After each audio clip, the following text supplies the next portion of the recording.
Pinilahan ng daan-daang taxi drivers ang special payout para sa 5,000 fuel subsidy sa tanggapan ng LTFRB. Para sa update magbabalita, si Gerard de la Peña. Gerard.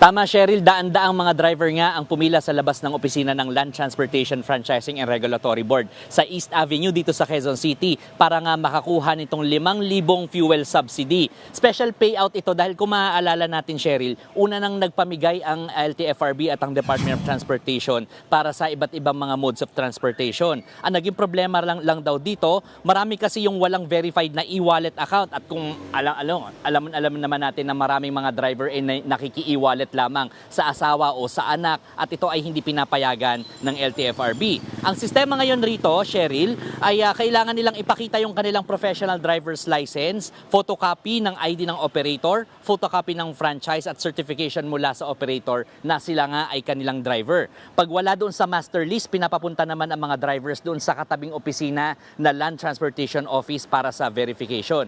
Kahit wala sa master list, basta kumpleto ang papeles, ay binibigyan na rin ng 5,000 subsidy. Ayon sa mga nakausap nating nakakuha na ng fuel subsidy, inabot lamang ng 2 oras yung pagpila nila hanggang sa makuha nila ang pera. Meron din naman kahit nasa master list ay hindi nakakuha ng subsidy dahil nagkaproblema naman sa papel ng prangkisa. Marami naman sa mga tsuper kahit wala sa master list, alas 6 pa lang ay naghihintay na sa LTFRB at kalauna naman yung iba sa kanila ay nabigyan rin ng subsidy matapos ang verification. Cheryl, hanggang bukas itong special payout neto at inaasahan makinabang dito ang mahigit 3,000 mga tsuper. Cheryl. Gerard, maugong na magkakaroon muli ng rollback sa presyo ng petrolyo next week. Tuloy na ba ito? At magkano ang nakikita natin ng bolang kristal mo na iro-rollback?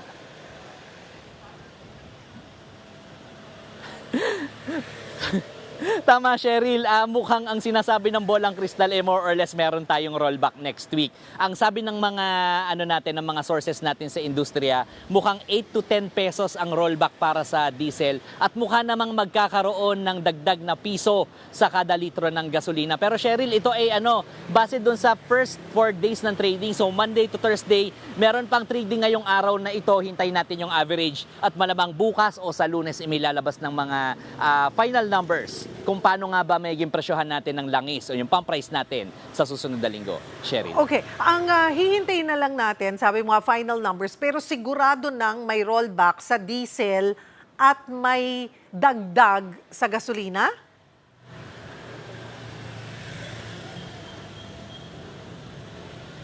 Tama.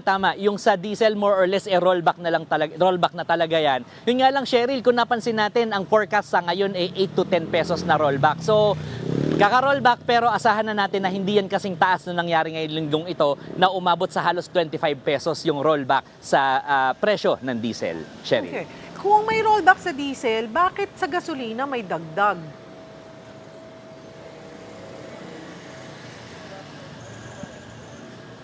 Oo, Cheryl, sa international market kasi iba yung presyohan kasi ng diesel at saka ng gasolina. So mukhang sa international market, iba kasi yung demand for gasoline, iba yung diesel. So iba yung direksyon na tinatahak ng gasolina. Sa huling pagche-check natin ng ng mga benchmarks natin, yung mga pinagbabasihang presyo, medyo tumaas naman talaga ang presyo ngayon ng ng crude oil sa international market. At mukhang yung para sa gas mas substantial lang increase kumpara sa pagtaas ng sa diesel.